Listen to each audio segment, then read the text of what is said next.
This is one of my favorite chapters in the entire Bible. Isaiah chapter 40. We're going to be in verse 12 and following today.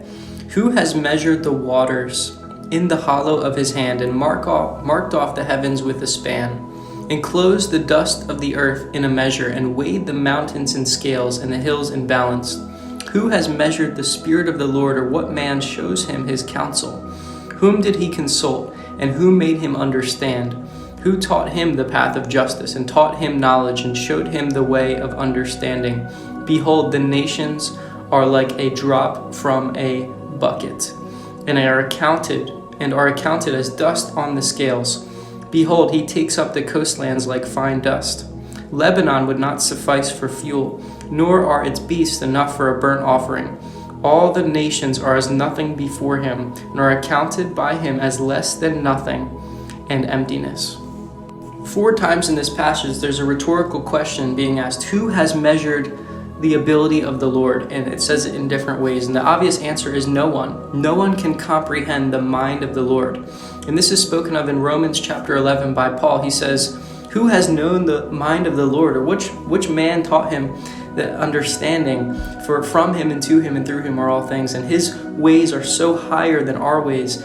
His thoughts are higher than our thoughts, and it's supposed to humble us. Reading this passage is meant to give us a spirit of humility and a wonder of how powerful God is, because he measures the waters in the hollow of his hands. All the ocean, which I'm pretty sure we've only discovered,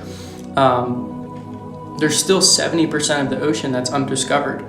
The oceans are huge, and they're massive, right?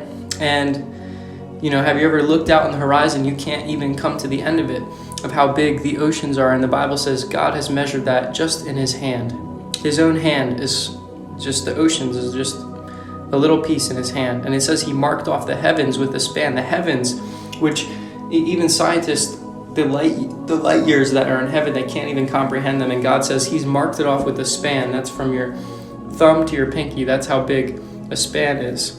And that's how big God is compared to the entire universe. It's just nothing compared to him. Things that we think are so huge are just nothing compared to God. He's weighed the mountains in scales and the hills in a balance. The mountains, they're just little things on a scale compared to God.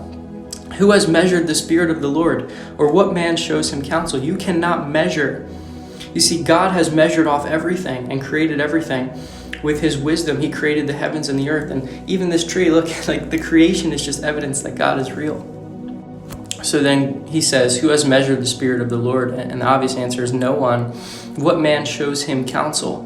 No one. No one can give God counsel. He's the mighty counselor, and we cannot give God advice. He is the one who makes decisions. And this is what happened in the book of Job. When Job went through all these trials, he tried to give God counsel. He tried to tell God what God should be doing. And God said back, rise and stand up like a man. Let me question you. And then God goes through all of creation. Where were you when I laid the foundations of the earth? Where were you when I made the mountain goat and I taught this animal the way it should go? And I made the Leviathan and the behemoth and all these animals. And it's just amazing. God's saying, you try to question me, but you don't know how wise I am. And then he says, the nations are just a drop in a bucket. Okay, the nations that we think are so intimidating. If we turn on the news, we see the nations at war with each other. Russia, Ukraine, you see China, what they're doing there, South Korea, North Korea, America, right, South America. You see all of these nations, Afghanistan, Israel, all the different things happening in the nations. God says they're just a drop in a bucket. They're just like a drop of water in a huge bucket.